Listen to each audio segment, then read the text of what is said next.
ভেনেজুয়েলায় মার্কিন হামলার ক্ষতচিহ্ন সামনে আসছে।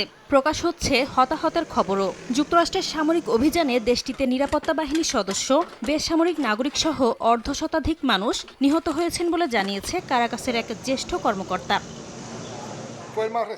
মার্কিন সামরিক অভিযানে ঘনিষ্ঠ মিত্র দেশ কিউবার বহু যোদ্ধা নিহত হয়েছে বলে জানিয়েছে দেশটির সরকার। কিউবার সংবাদ সংস্থা জানায়, ভেনেজুয়েলা সরকারের অনুরোধে দেশটির সামরিক বাহিনীর পক্ষে মিশনে অংশ নিতে গিয়ে ওই যোদ্ধারা নিহত হন।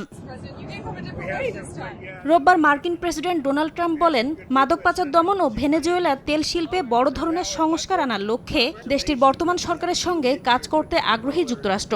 তবে কারাকাস সহযোগিতা না করলে ভেনেজুয়েলায় দ্বিতীয় দফা সামরিক হামলা চালানো হতে পারে বলেও হুঁশিয়ারি দেন ট্রাম্প। এদিকে ভেনেজুয়েলার অন্তর্বর্তী প্রেসিডেন্ট হয়ে সুর নরম করলেন ডেলসি রদ্রিগেজ। সামাজিক যোগাযোগ মাধ্যমে দেয়া এক বিবৃতিতে সহযোগিতার ভিত্তিতে কাজ করতে তিনি মার্কিন সরকারের প্রতি আহ্বান জানান। আন্তর্জাতিক আইনের কাঠামোর মধ্যে পারস্পরিক উন্নয়ন নিশ্চিত করা এবং দীর্ঘস্থায়ী শান্তিপূর্ণ সহাবস্থান জোরদার করার লক্ষ্যে কাজ করবেন বলেও উল্লেখ করেন রদ্রিগেজ।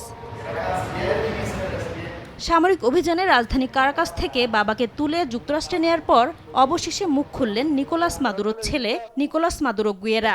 এক ভিডিও বার্তায় এ ঘটনার তীব্র প্রতিবাদ জানিয়ে রাজপথে থাকার কথা বলেন গুয়েরা। ক্ষোভ প্রকাশ করে বলেন, বিশ্বাসঘাতক কারা ছিল তা ইতিহাস বলে দেবে। মাদুরোকে আটকের পর সীমান্তে টহল জোরদার করেছে ব্রাজিল ও কলম্বিয়া। ভেনেজুয়েলান অভিবাসীদের সম্ভাব্য ঢল সামাল দিতে সীমান্তে কলম্বিয়ান রেড ক্রস একটি স্টেশনও মোতায়েন করেছে।